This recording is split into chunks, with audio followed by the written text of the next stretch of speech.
I'm always, when I come to the festival or any festival, it gives me such a breath of life to see people's hunger and love for cinema. I mean, what I love about this festival is it's still bringing in so many movies from around the world that you might not get to see released in North America. So for me, even though it's become really big and important and a big marketplace, and lots of people want to launch their Oscar movies here, I think what's exciting is there's still so many movies from other countries other than the United States and other than English-speaking countries where you're getting to see films from filmmakers that are just amazing that might never get distribution. So I try to, if I have the time, I try to just go and see the movies that I think might not get a North American release, because I'll never get to see them again.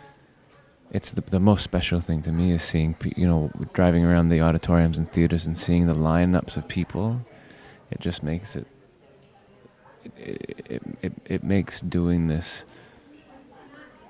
have purpose, have a great deal of purpose and sort of everything that you ever hoped for. So to hear that the film is, that people are responding to it well is really a great treat. I wish that, doing the press is part of it, and it's fun. I always kind of go like, oh, another one, but then I get into a conversation like this and I'm into it. I'm interested in people and I love talking and examining all these things. But I do wish there was more time to get to see movies,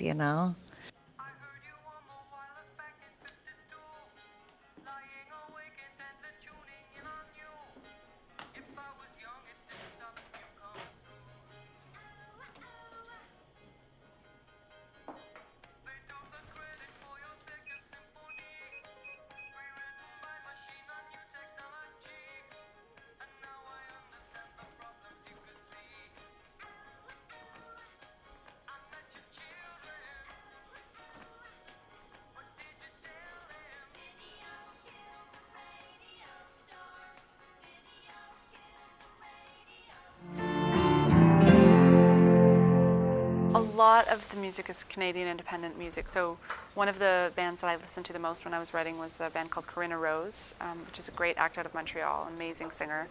And Leonard Cohen, and I was listening to a lot of Jason Collette and Doug Paisley, and a lot of Canadian independent music. And I was writing while I was listening to it, and then the music started to inform the whole energy of the film and started to find its way into the film itself.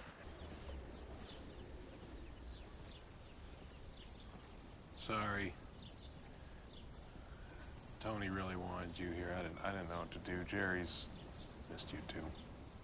No, that's okay. I should have called. I just didn't know what to say. It's hard to know, I guess.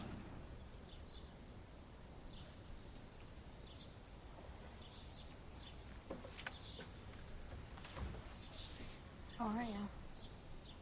Okay. Actually, shockingly, finally, okay. Your book did really well. It did, didn't it? Thank you. I know. Who knew people? Working as an actor is much easier for me. It's what I've always known. You have so much less responsibility. You can be so subjective and in your own head. In a way, having to be a director is much more of having to be an adult and having to take responsibility for things, having to be a grown-up, having to be really objective and see the whole picture and see cause and effect and consequences. And so I think filmmaking for me is much more challenging, much more stressful, much more tiring, and 10 times more rewarding than being an actor. I think that I would ruin a movie for myself if I was in it. I mean, the idea of having to sit with myself in an editing room for months is not my idea of a good time. I think, in a way, you have to kind of fall in love with your actors. You have to become kind of captivated by them. And I'm not at a point in my life where I'm that captivated by myself. And hopefully I won't get there. It'll be 10 months Tuesday. That's great.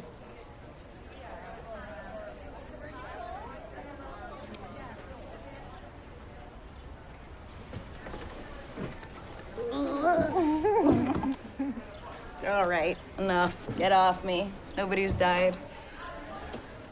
You're good news, you know that.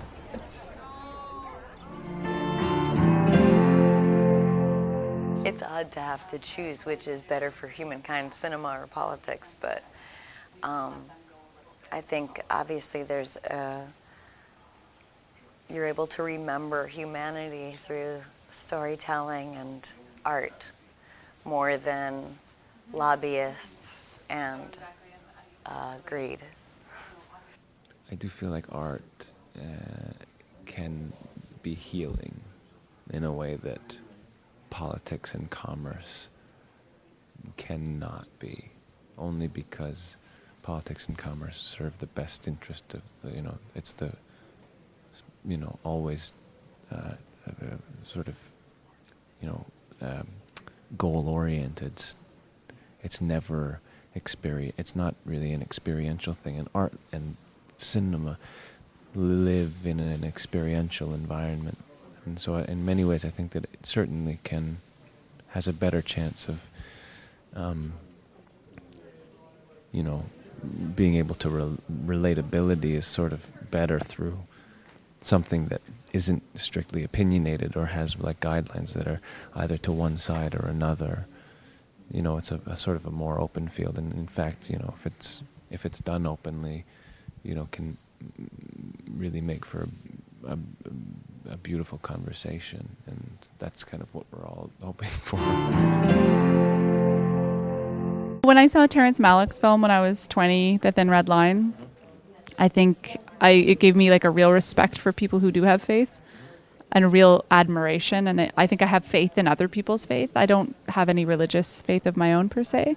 I would say I'm agnostic, though. I would say I'm not militant atheist. I just don't know. I don't know what the most important value in my life is. I think probably I admire compassion probably above all else, and honesty. What happened? Really? Why wouldn't I ask that of you? You just disappeared, Margot. What a fucking obvious move. You think that everything can be worked out if you just make the right move? That must be thrilling. I think it's thrilling. I don't agree. Don't do that. I'm the embarrassment, me? Do you know we're doing the same fucking thing here? Okay, I don't understand what you're trying to say. I think you're a bigger idiot than I am. I think you really fucked up, Margot. In the big picture, life has a gap in it. It just does. You don't go crazy trying to fill it like some lunatic. Speaking of fucking up. Okay, let's go. It's kind of fun. Harder to talk honestly with people when you're sober, as I'm sure you can imagine, officer. You fuck any prostitutes lately? Smash any vegan faces in? Get in the car, please, ma'am. See? It's fun. Am I driving?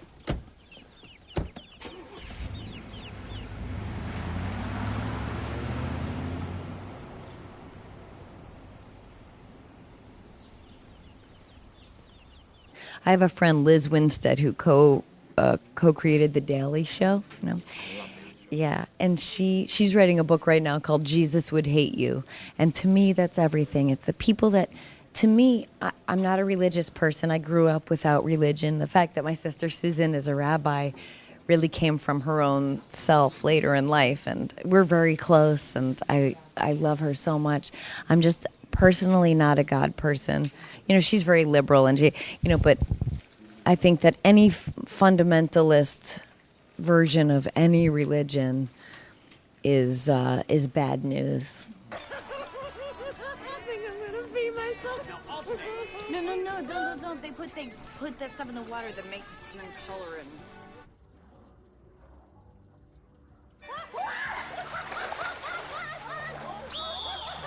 Right. Everybody out, please. There's been a fouling of the pool. I need everybody out. Very funny. Yeah, it's very funny. Peed in the pool. Not cool, guys. Not cool. And I love Greece. I've been to Greece, yeah. My sister lived in Greece for 4 years, and she speaks fluent Greek, and she also understands ancient Greek. She did her PhD in philosophy. I love talking to people, having conversations like this where you have like these cool facts about Greek shit and stuff, and I'm like, oh, it blows my mind. You know, it sticks with me, things like that. I love it. Tragedy and comedy has the same mask. I fucking love Greece suddenly. Have you ever been there? No. I'm worried it's too sunny. I can't have sun on my face. I would think that Greece would never be in an economical crisis because people love to vacation there, and just like the tourism alone to Greece. So, now what are you gonna do with me? Say what now? You got me this time. What are you gonna do?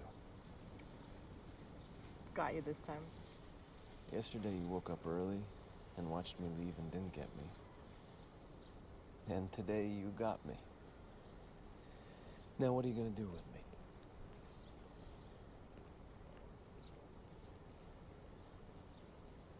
Nothing.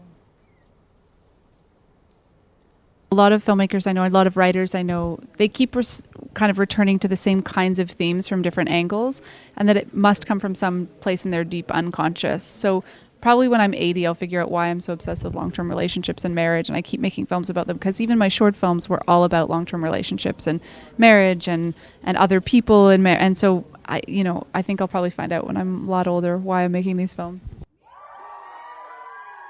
I heard you on the wireless back in 52, lying awake intently tuning in on you. If I was young, it didn't stop you coming through.